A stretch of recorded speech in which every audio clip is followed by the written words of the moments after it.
This time of year can feel really different if you are spending it on your own. We're nearing the end of the year, and for many people, this season can feel kind of overwhelming and kind of isolating. There is so much going on: gift shopping, travel, family plans, and maybe more social gatherings that you feel obligated to attend. And sometimes there's this pressure to be cheerful and social and to kind of match the mood of the season. It can be a lot, especially if it doesn't actually reflect how you're feeling. Not everyone is in the same place. Some people have a calendar full of holiday activities each week and then they love it. But others are facing the season in a completely different way. Maybe they're alone for the first time. There are a lot of reasons why someone might be spending the holidays solo. A breakup, the loss of someone, distance, a move, or maybe life just looks different this year and they're still adjusting to it. Being alone doesn't always mean being lonely, but the holidays do blur that line a little, and you could technically still be around other people but feel out of place and disconnected. Hi, I'm Sylvie from Wabi Sabi Sylvie. If you're new here, welcome, and if you're one of my subscribers, I welcome you back. This isn't a list of things to do or ways to fix anything. I just kind of wanted to share what's helped me move through this season with a little bit more peace and maybe a little bit more ease. There is something about this time of the year when you are on your own and it can feel like the whole world is doing something festive and you're just not a part of it. Not just the holiday itself, the whole month. You know, there is holiday music everywhere. There is Christmas ads on TV, everyone talking about their plans, the cheerful holiday wishes in the store, the energy in the stores, it's everywhere. And if your life looks different right now, it really can bring up feelings that you didn't expect. You might be fine most of the time, but December has a way of putting things in front of you. For the past few years, I've spent the holidays on my own.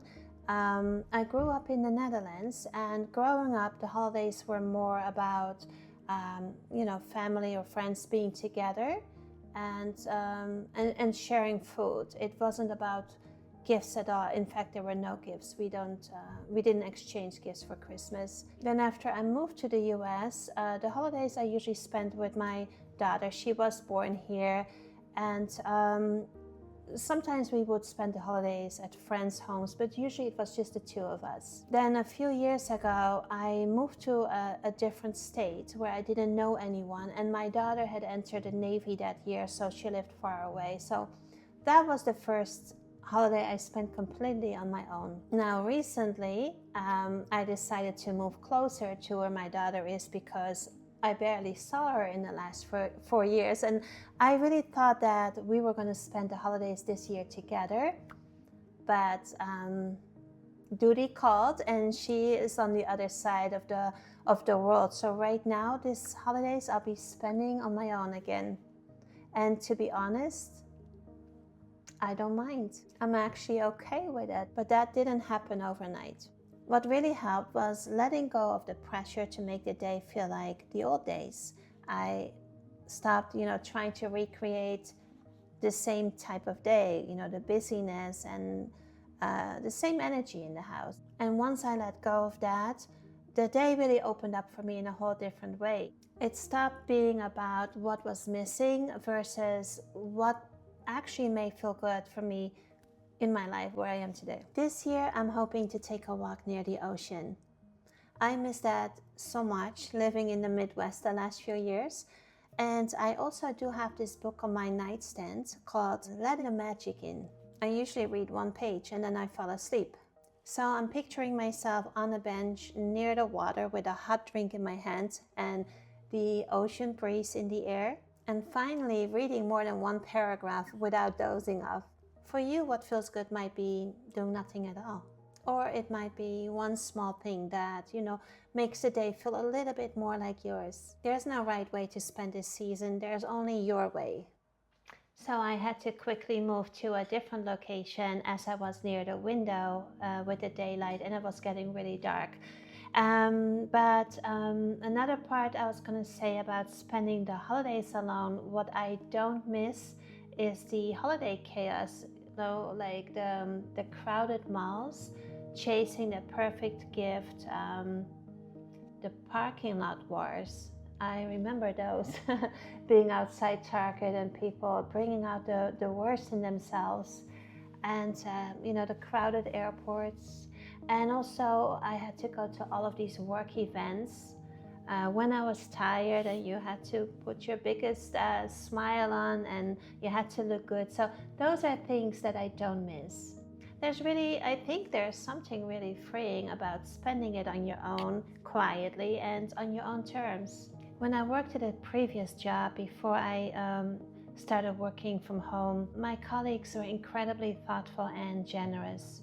I was often given small gifts, and sometimes larger ones as well, by colleagues who really meant very well.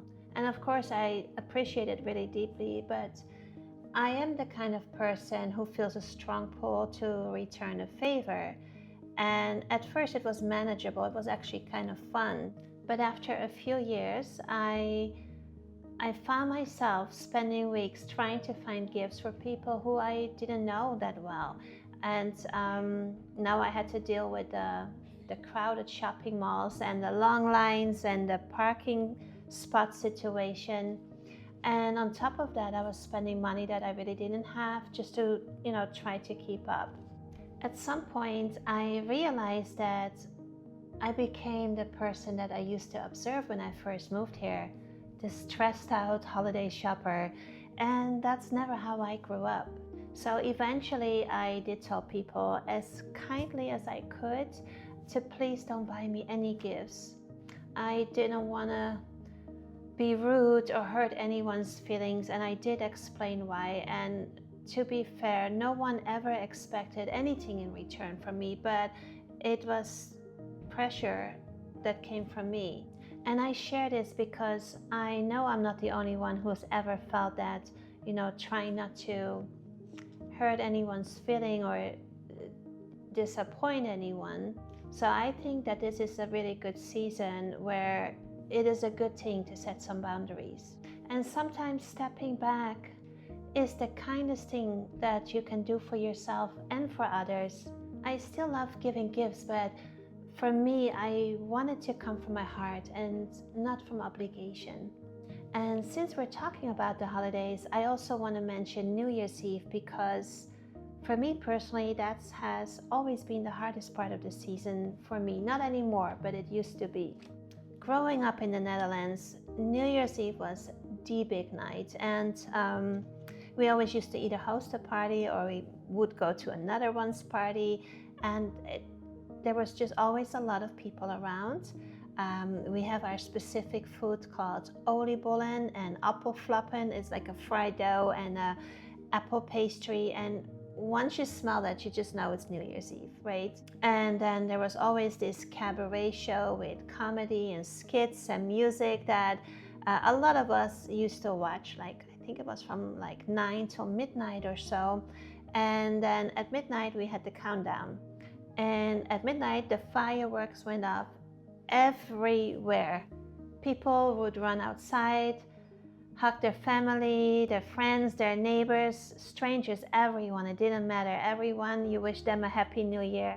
And that's what I knew. Now here in the US, when I moved here, there may be fireworks at one part of the town, and sometimes it's like earlier for the families, but then after that everyone goes home. But growing up, the fireworks last for hours. It's everywhere, which may not be such a good thing, especially for animals, right? But when I was younger, it was very special. So when I spent my first year alone here in the US on New Year's Eve, it wasn't just the silence, it was really, for me, emotionally quiet. Now oftentimes I go to bed before the countdown. I'm old now.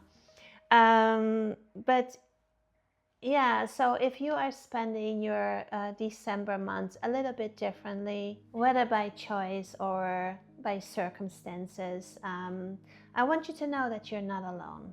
And whatever your days look like, I do hope that you give yourself permission to do what feels right for you. I thank you so much for keeping me company today. And whatever this season holds for you, I'm sending warmth and care from my little corner of the world here to yours. Bye. Happy New Year too.